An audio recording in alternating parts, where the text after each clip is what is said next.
All right. Well, now it is time for the What Are You Into Lately segment where I chat with my friends or family or business owners about what they're into. Today I'm chatting with my friend of 9 years, Jade. And we're chatting about dating in today's age, which is going to be so fun. But before we get into that, you guys got to know a little bit about Jade. She and I, like I said, met in college. She studied urban planning, is now a city planner, has really great style. I wish you all could see her on video right now with the dewy makeup and the fashionable colors. She's a fashionista. I like to think of Jade as a lifestyle blogger in her own right because that is how she creates her Instagram stories. And I absolutely love it. She is passionate about her community. She's cracking up right now. She's passionate about her community, her faith, things being a certain way, which we love about her. And she is unintentionally one of the more funny people you will ever come across. So, how do we feel about that, Jane? How's the That was phenomenal. Wow. I feel like I just received my flowers through the screen. I'm dead. That's really good. Fashionista is a bit more positive than I would have expected. I feel like, every once in a while I put on a colorful sweater and people are like, nice. Anybody who knows Jade is rolling their eyes at that because she is always styling. Don't get it twisted. I do, however, want to give you the opportunity to add anything else if I left anything out. You summed it up pretty well.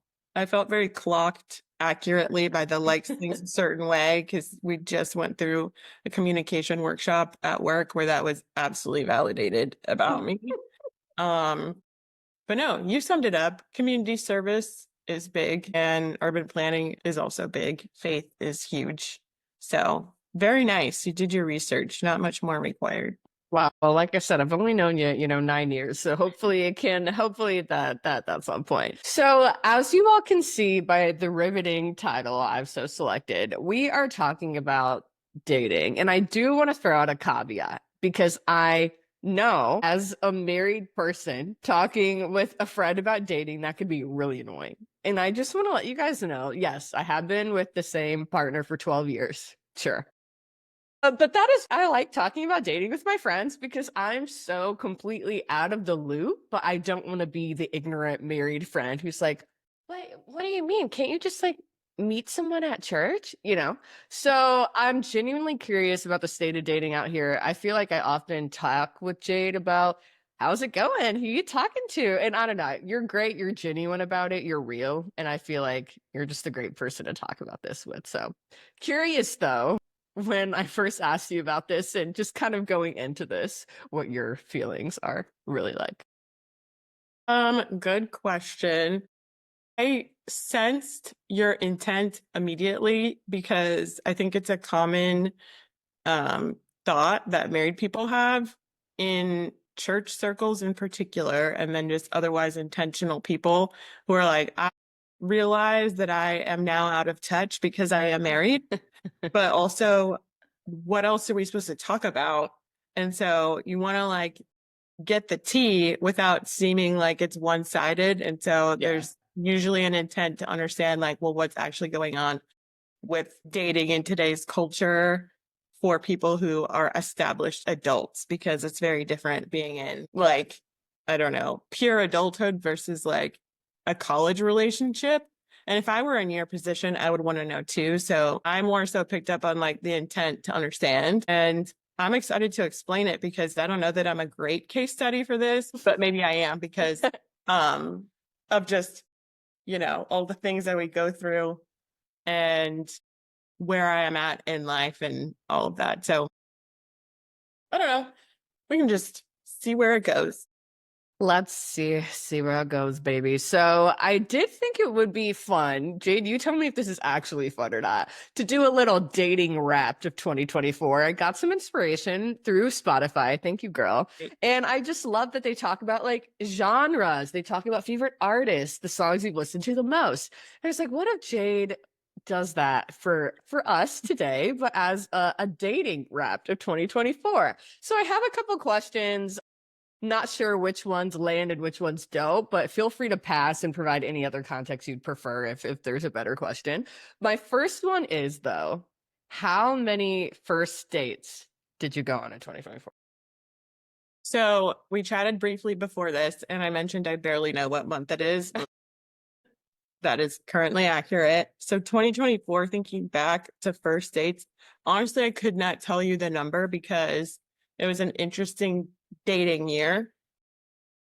You tell. There was one predominant uh, individual that circled back a few times, Okay. and Yeah. then I don't know what month this would have happened if it was 2024 or 2025, but there were definitely like a few scattered throughout. But 2024 was predominantly the year where I gave up because I just was like, not a value add, not seeking this right now. And if there's somebody in life that I stumble across who is legitimately interesting and non-threatening to me, sure, we can go out. And that's more so how it went. So I've had a ballpark 4 Okay. compared to, but again, I don't know what happened last year. Before Yeah. that, I mean, Yeah. probably like 50. So Okay. That's like I think what I was expecting. I was like, it's probably yeah. gonna be like a super high number. Um, okay, so maybe let's do 2023, 24, just so we've got a little bit more of a sample size. How many dates would you say you go on, and you can include this year too, whatever, that are from an app versus just like someone, yeah, organically. So I love a slow burn personally. The preferred is definitely in real life because I need to see people in different contexts in order to understand who I am dealing with and to give people a chance. So the preferences in real life, the majority end up being through Hinge specifically because of the prompts that they ask, which make it a lot easier to filter who is serious and who's not, which is what I would be looking for. And anybody that I keep close company with who's also single is actively looking for. It's like long-term monogamous or things you can specify on there. Whereas like in real life, there's more of a mystery, which is what I prefer. Yeah. Like you don't go around with like labels of what you're looking for. You like catch a vibe and then you go from there and you figure it out. Yeah. But did you ask a number? I can't remember. No. Yeah. Wait. Yeah, I did, but it doesn't matter. I think hearing you say mostly outside is what you prefer. Mm, yeah. But that's limiting in some ways because outside to me is pretty much inside to everybody else. So like What is where I go, that's considered like outside is like volunteering and like church and the grocery store. So that limits me, which is why we get on Hinge. I feel you, if that makes sense. Would you say you typically go for guys older or younger? Older for sure. Oh, Okay. yeah. Should I expand on that? Sure. Well, just generally the things that I have stabilized in my life are more compatible with older men who have also stabilized those things in their life. So like we're talking about financial stability. I'm a new homeowner, emotional healing and maturing. You have to be self-aware and proactive in like challenging yourself to move forward beyond the weaknesses that you have. Like those are things that I do daily. And then along with just like career progression, I am exactly where I want and need to be. Come on. And so it's really incompatible with younger men who have not figured those things out. Also, just kind of biologically tend to mature slower. And so I tend to date older. I love that. That was so direct and clear. There's nothing I love more than clarity. This is just kind of a random one because I'm very curious at today's dating age how splitting or paying for food goes in like 2025. So I'm curious, do you usually split checks or is this like, nah, the guys pay? That's just how we do it. Okay, I'm very much you offer to split first date, but most of the men that I go on dates with who have the aforementioned maturity about them and kind of like career success in that way never let me pay. And I think that that is kind of where most women, at least around me and my circle, land as well. which is you offer because you don't expect it and you can pay for yourself and you go with the expectation of I'm going to order what I would order and pay for. Yeah. And then you kind of assume that they're going to offer to pay. I will say that's definitely on a first date expected. At least an offer comes through, but I would not be offended if on a first date we had a conversation and it was split.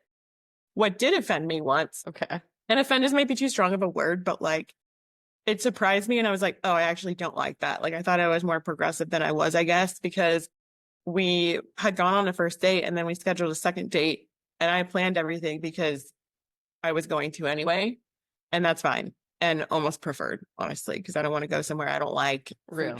Vibe, whatever. And then I was like, well, you paid the last time. I can pay this time. So I offered to pay for both of us because I realized that's a pretty big expense, just Yeah.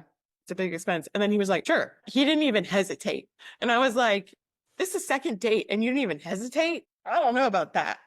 I feel like Offered. I did. I offered, but that's what I sat with that in the moment and was like, Offered to be nice. And there's absolutely no assumption that he would take you up on that, and him taking you yeah, up on it offended you. well, it's like I thought that at the very least he'd be like, no, we could split it. But he was like, yeah, you can pay fully for my meal. I know that sounds as ridiculous as it is. No. I understand that. Did you go on a third date? No. I also just didn't like him. That probably The vibe were off. The vibe. yeah, I just was like, I'm not really interested. There wasn't much of interest, Okay. Do you feel like I feel like as progressive of friends as I have and in groups as I'm in, none of my single girlfriends would ever expect to pay on dates. And to me, Right. that's so interesting because I'm like, but I feel the same way about the amount of women I know dating men who don't drive super often. Like I think about that all the time for me, because I mean my husband drives most of the time, and I'm like, I say I'm progressive, I say I'm blah blah blah, but like Yep. I live within this heteronormative structure of my husband still doing very specific things like that. I don't know what that means. I just wanted to throw that out there. So I think about it a lot. And now being on the side of somebody who's talking about it for people to perceive, I feel self-conscious about it because I'm like, it isn't fair, but there's all types of commentary about why women expect that. And I don't necessarily side with all of it. Like my best friend, she's like, well, there's a pay gap and women have to pay for all this stuff to get ready for the date. And I'm like, okay, well, the person you're going on a date with specifically is not responsible for the gender pay gap. This is an individual interaction. So I think that's like kind of not resonating with me at all. But I can kind of get on board with like, we do have to pay for more in order to be deemed attractive to get to the date. Just like generally, clothing, hair, beauty, regimen, all that stuff.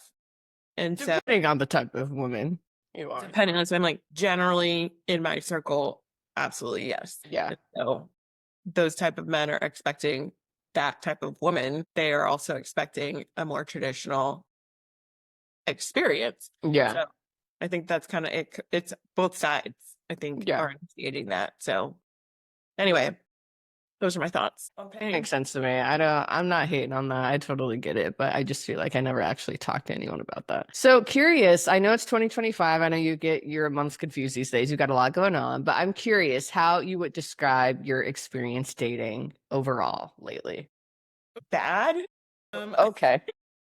Most people, so I'm turning 30 in 2 days. And I think I would just say bad overall because of who I am and what I am looking for, which is exceptionally hard to find. And that has to do with my religious beliefs and then my social commentary overlapping much at all.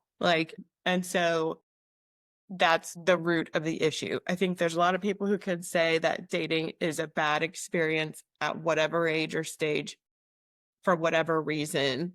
And a lot of it that I see has to do with people just not working on themselves, to be quite honest with you, of like, well, everybody else can't be the problem, like you have to understand what it takes to really listen to somebody and to come with fewer expectations sometimes, and you have to give people the benefit of the doubt and to make an effort, in being fair in how you treat people and kind and how you treat people, especially in a dating context. But for me, and I think a lot of women who are active in church can attest, there's a vibe that comes with Christian men, in my experience, which I describe as no swag, no drip, no game whatsoever. And that doesn't resonate with me at all, because what are we doing? Like, I don't understand why it's so hard for so many Christian men to approach a woman in a way that just like feels organic and like you have put in some effort to attracting a woman. It's just like there's so much order and expectation in a Christian dating context that a lot of men, in my experience, if they are devout in the way that I am mostly looking for, they're just really like lacking in like game. And my Hinge profile says no dweebs, because in the past I had gotten really direct with what I was not looking for. And I was like offending people. And so I was like, let me just walk it back and say like Yes. dweebs, because it's very subjective. And that's been really successful, because they're all like, what's a dweeb? And they think it's interesting and fun. And I'm like, well, little do you know that, It's you, babe. like, to me, that means like not only how are you attracting me, like Yeah. man to woman, but also like what are your views that are attractive to me when it comes to an equitable relationship? Because that Mhm. the contrast comes in that I'm saying is bad, because I don't align with a traditional Christian theology that is my screen timed out. Sorry. That is considered, here I go. But basically complementarian theology, which is the submission of women to men in the relationships and in church and in society. And I can hear a few keyboard warriors in my mind as soon as those things are like stated, but like I've been in those relationships in the past. I've been in the premarital counseling in the past with that theology. I do not align with it whatsoever. And so the church that I'm a part of ordains women, and they allow women and celebrate women being elders in the church. And the belief is that you submit yourself to God mutually, equally. And so, yes, we do believe that there are things that make men and women distinct, but it does not preclude women from certain roles that they are called to by God. And so that's a very difficult position to hold in a Christian context where you are devout, because it's most often popular with people who are men who are not really active in their practice. And so having those conversations on dates is not fun date conversation. And that's where it's like bad, because people don't want to be doing that. Like they just want to be able to enjoy someone's company. And so knowing that I have this devout religious association and also these specific views on it, like the dating experience largely in the past has felt like interviews where it's like I can tell almost immediately like how serious somebody is about their faith or is not. And so there's been a lot of progress on my end to move out of judgment territory and into enjoyment territory, and not put myself in harm's way, in understanding like I can enjoy certain men, but I have boundaries for myself. And those boundaries are pretty traditional. And so it's not understood generally by the men that I enjoy being around. And the men who share my views, I think are dweebs. Like I do not enjoy being around them. Yeah. Not funny. And they dress horribly. That can be fixed, right? But like, it's just like because they're so formal, like they have not lived life, and I can't relate to that because I'm just a curious natured person. Like I really enjoy things that are typically beyond the bounds of a traditional Christian expression, but I still keep the boundaries for myself. I just enjoy communicating with or learning from people who are different. And so it's like not normal, and yeah, pretty bad overall, which is why I focus on my calling and my work and my relationships, and like I'm very content in life generally. So like super long-winded, but that's me. Get it. And I think kind of trying to sum up the top qualities you look for in a man. You want someone who's got their career together, someone who's got their external image together, someone who is, a devout Christian, but who can also keep an open mind about other things. Someone who I think that mostly sums up the things you just said. What other qualities did I not mention? But you're like, no, no, no, this is top.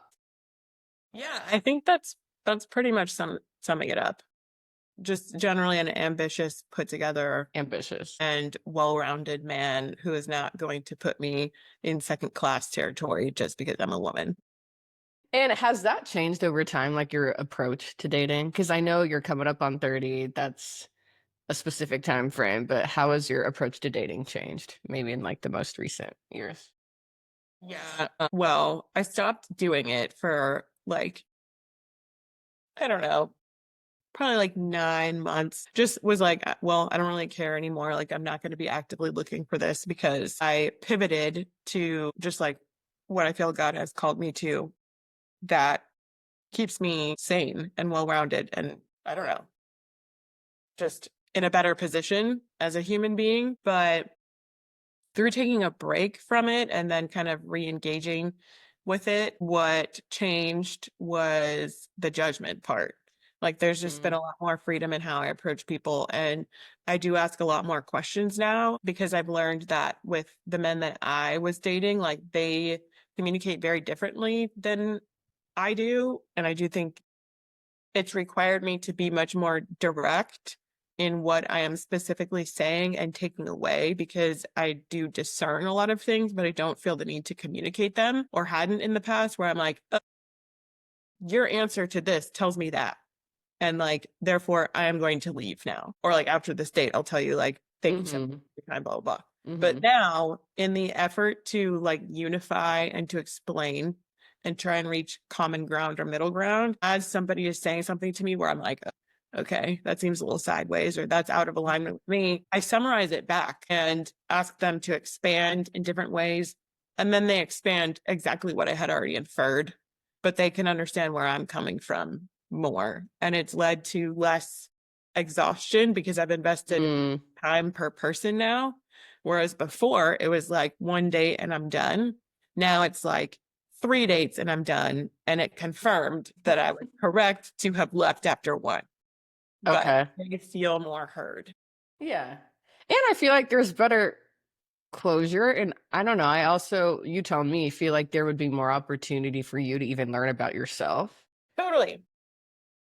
Totally. Yeah. There's more nuance and there's more grace involved. It's really good. And it helps in every relationship. So kind of going back to the types of people you date, you said you usually, if it's organic, it's the grocery store, it's church, or it's work, or, whatever, which gets a little, yeah. I'm pro dating your coworkers. You're pro dating your coworkers. In secret. In secret? Okay, well, explain that a little bit more if there's anything to add. Yeah, I think it's really A little saucy, a little sexy. I think it's really fun to date your coworkers and have nobody know about it. Because you Not from experience, you're just saying in a hypothetical situation. Hypothetically, that sounds amazing. Because I don't that way nobody has to know about your business and you get to keep work and life separate, but they get to overlap a little bit. It's just so much more fun that way. Just like, oh, just stopping by your office, just happen to be checking in on this work related item. And it's like, no, you're not. No, you're not. And I'll see you later. This is hilarious. So does that translate to dating people who are in the same friend group, but your friends don't know? Some people are very like, no, we do not date within our friend group. Is that you? Or are you like, no, date within your friend group, it's fine. Or date within your friend group, but you and that person are the only two who know. Wow. That sounds so much more messy to me. Okay. I've never done that. I wouldn't, just because the people that I keep closest to me in a like in that way are church friends. And it's like, again, great stand-up men, not interested. Got it. Not interested. And they're not dweebs necessarily. You send this to your friends, so watch what you're saying. It's just not for me, like just Yeah. No, it's no offense. It's just like you have a type and they don't fit that, and it's no hard feelings. For all we know, it's the same the other way around, Jade. So you're not Exactly. Got it. I know you said you went through a period where you're like, no, I'm not dating right now. I'm taking a break. You mentioned last year. That's why there are only 4 on the roster versus 50 the year before. Okay. I feel like most of my single friends that I talk to have that. More specifically, most recently, my sister, who will be like, I'm not dating. I'm done. And then, no offense, Dottie, if you're listening to this, I'll talk to her in a couple weeks. She was like, I just got back from a date. Right. And Yeah. Cause I'm it's like, you told yeah, me no, that's exactly how it goes. Cause in you your were- mind, you're like, I'm done. And you're like, I am done, but this is just a date. I'm not. No. So I don't get that. I need you, like, I don't understand because when I hear I'm not dating, I hear I'm not dating. And then when I hear, Yeah. I know, I'm like, Yeah. Well, what? because like you're not. So let me explain. I feel like this will make more sense. Please. When I got to Dallas, which would have been 2021, so we're talking 4 years ago now, I was like, great. I'm in a huge metropolitan area in a Bible Belt. This should be great for me, right? So we're going hard. I'm going to be dating so much, so intentionally, which is what I did. And then I got so burnt out because I was very intentional with it. I had at one point, there was like a book club for women who were like dating. I didn't start it, I just joined. It was like a debrief situation. You were very actively and very intentionally dating for the end goal of like a long-term committed relationship. And then once you filter through like 50 or 60 men and you have the support, you have people from a wide range of experiences who are helping you to discern wisely, like what is a boundary you need to keep, what's going to be legitimately dangerous, what's not compatible, what's outside of like your value set. Like you're not doing it alone. That's really helpful. And you are still filtering through all these men. Then you realize that something has to change.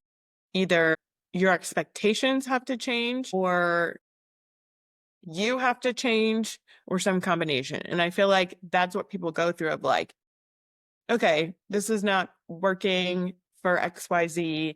I need to figure some stuff out. And then you regroup. And then when you regroup, you're like, I've solidified what's most important to me actually. And I've solidified what compromise is comfortable. And I've solidified my values very much so. And then you realize what you're looking for, you need to be much more strategic about. And so you're less willing to engage with whoever just to go on a date as if it's a numbers game. You're just more in tune with who you are as a person. And so then you shift to living your life like very authentically, and you're shifting to being like, I don't want to be actively looking for somebody to date because that's really not that important to me. I have established my life in such a way that this is very secondary, maybe tertiary or further. And so you're always open to the idea of a date if somebody is compatible with your values that you have solidified. But you're not on this mad dash to try and just like date as if it's your project for the year.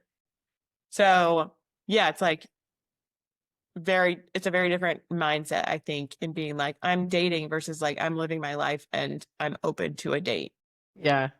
No, that makes total sense. It also sounds way less exhausting. And so thanks for adding clarity to that. And I do want to make sure you have time, if you're willing, to take us on a journey, because I love Jade's storytelling, on one of the weirdest things or one of the most interesting things that has ever happened to you on a date. No. Okay. I'd have to go back for this because I used to be so weird with my, like, just the way that I process information in general, but in a dating context, it just like didn't make any sense.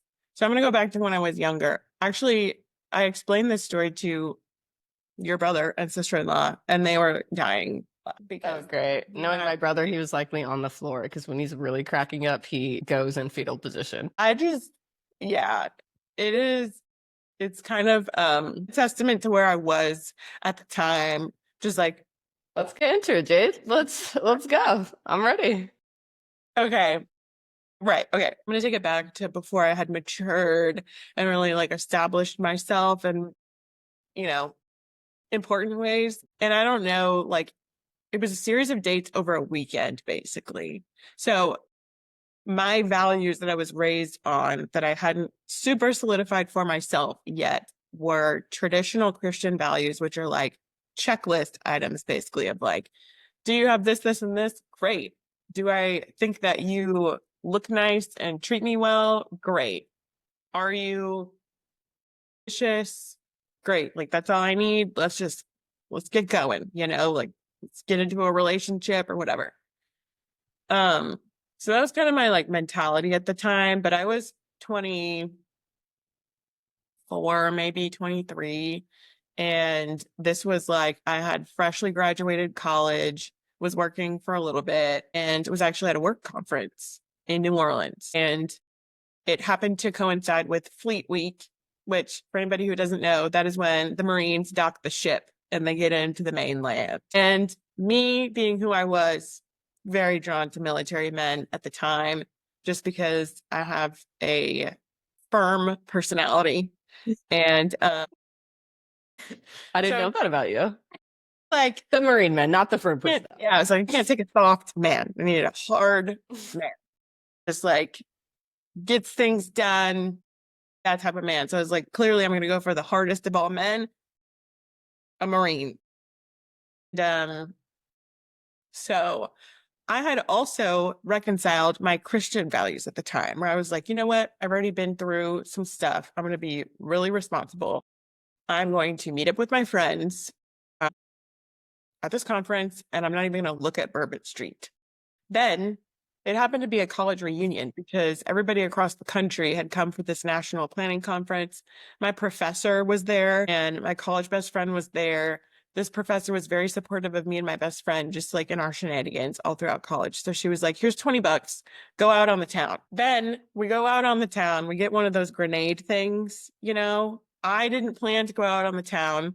It was everybody else. So fast forward, we're at a bar, drunk off of one shared grenade. There is a jukebox situation, and we play Come to the Altar, which is a worship song in the bar. I see a Marine. What? I see a Marine come in. He's beautiful. And I'm like, I need that. I'm like, stop the worship set. I need that. So I walk up to him and I take his hat, whatever it's called, like his service hat. And I'm just like talking him up. And so yeah, we get his number, got a picture with him. Gorgeous, man. So then he's like, oh, like, I'm a mechanic on the ship. Like, I fix the helicopters up top on the deck. You should come see me tomorrow because we have like everything out there. So I'm like thinking this is it. Like, finally, I got a man who can handle me. I get dressed in my red, white, and blue the next day. I get up, hungover, and waltz my way through all the heavy machinery, all the ammunition that's on display, say hello, thank you for your service, get up to the top, and there is the man in his like flight suit, and he's just like doing mechanic stuff, looking like exceptionally masculine, all of that. And so we're like chatting. And so we're planning to like follow up. And he's like, yeah, we leave tomorrow. Like the ship leaves tomorrow. But I live in California. And before I am deployed for another like 2 years, I'll be home for like 3 weeks, but I'll be with my family. So then I'm like, okay. Text Yeah, literally. Dead. So like, okay, so all we need to do is get on like a FaceTime call and just like talk about everything that's important to us, and then we'll figure it out. So then we do that, and he's like, game, because he's decisive. He's in the middle. So then he's like, totally. So I'm like, great, like finally somebody who's on the same page. So then we call, I get home, whatever, leave the conference. I'm like back home. I don't know, at home or on a ship. I can't remember. So we're FaceTiming and we talk about all of our important values. And he's like, yeah, I'm super aligned, basically. So I'm like, he's like, so do you want to like come out and see me in California? And I was like, are you sure? And he's like, yeah. Like he said it so many times. He's like, yeah, like would love for you to come meet my family, blah, blah, blah. How long has it been at this point? Like 6 days, maybe? All right. So you, it's been like 6 days. He's like, yeah, come out to California, meet my family. It's fine. Yeah. And you're Yeah. like, Totally down. I made sure to ask him many, many times, are you sure? And he was like, yes, every single time. So then I was like, okay, since I have asked you 4 times at this point in various forms, I will look at flights and give you information. And he had already planned. I'd be like, you're buying this for me. You're No, booking no, no, this. no. He had planned an itinerary and we were going to go like cliff jumping in Redondo Beach, which I'm like, yeah, come on, like that sounds Nigeria. so great. Thinking this is happening, you know, like it's so rom-com. I'm gonna like find this military man randomly in New Orleans, go have this romantic getaway, meet his family, fall in love, and then he gets deployed and I get to have my independent life. You know, come on. So I booked the flight. Also, if my friend listens to this, she's gonna know this is why I ended up. That's besides the point. So I booked the flight. I like cleared it from work. I got approval from my boss to have a very last minute vacation day to take a long weekend or whatever. And then it's like a week out or something. Like there's like another week in between there. And so we're like texting, just like talking like normal people would. And then I started to notice that he got a little bit slower to respond. I'm like, no, he's trying to ghost. Like something's up. He's trying to ghost. And then it got to the point where he eventually stopped responding. And so then I sent like a very direct message, which, you know, one does, saying like, basically tell me what's up because this is a waste of time if you're not actually interested. And also, this is exactly why I asked you. And then after I sent that, that's when he piped up and was like, I didn't realize it was Mother's Day weekend and like my mom's going to be there, blah, blah. I'm like, then I told him, I was like, no, you didn't think it through and you don't want to do this. Period. So I deal with that. Exactly. Because I committed to what I said I was comfortable with. Why are you lying? I didn't say that, but like, you know, think it through. So I was like, whatever, do what you want to do. I'm moving on. So I still went to California and I visited my friend instead and I had a great weekend. But that whole process was probably like 2 weeks long, 2.5 weeks. Gee. And then he still to this day watches my Instagram stories. Oh my God. Well, I hope you watched this story enough to check out this podcast to hear this story you're in because you're annoying. And he still looks good. Like, still fine though. So it's like the lore that happens on Instagram stories is why I unfortunately delete the app because I can see who's watching stuff and I know the history, like, and I can like, I am very antagonistic on my Instagram stories because I know who's watching and I know what they're looking for. Like, she tells a main story. I don't know if it's private or not, but Jade is an absolute worthwhile follow on Instagram. And that's coming from someone who no longer even has one. But if I did, Jade would absolutely be, you know, one of the first 10 followed because it's worth it. I have a niche audience of like 4 people who are really invested. And Yeah.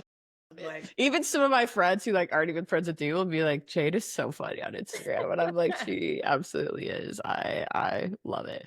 So, okay. Love that story. Would you give any advice either to yourself or to other folks in this day and age of dating? You're turning 30 in 2 days. You've got some wisdom. You've been around the block. What's the advice, Jade? What are we leaving with? Give us you're my pragmatic sister.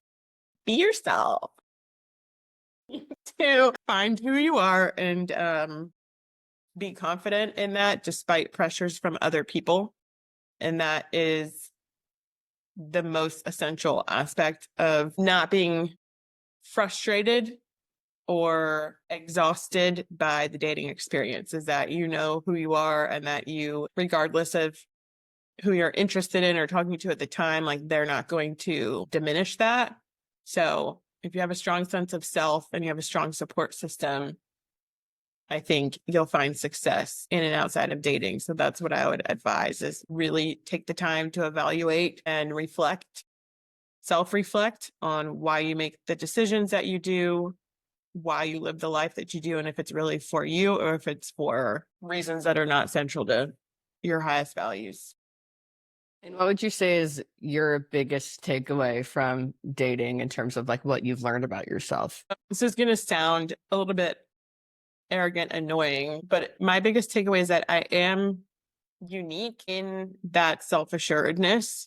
I found that it can be really difficult and tiring for a lot of other women in my circle to not have their needs met, because there tends to be a different expectation that they have of what their life would look like, and it involves a partner. And for me, it doesn't as much. And so I think that's been really important for me to recognize, so that it's hopefully helpful to the people in my life who I'm having these conversations with, who are just frustrated with their single status, and hopefully it helps me to point people to God in that source of fulfillment. And yeah, I think it's just a unique positioning, and I'm very grateful to have it, is my biggest takeaway.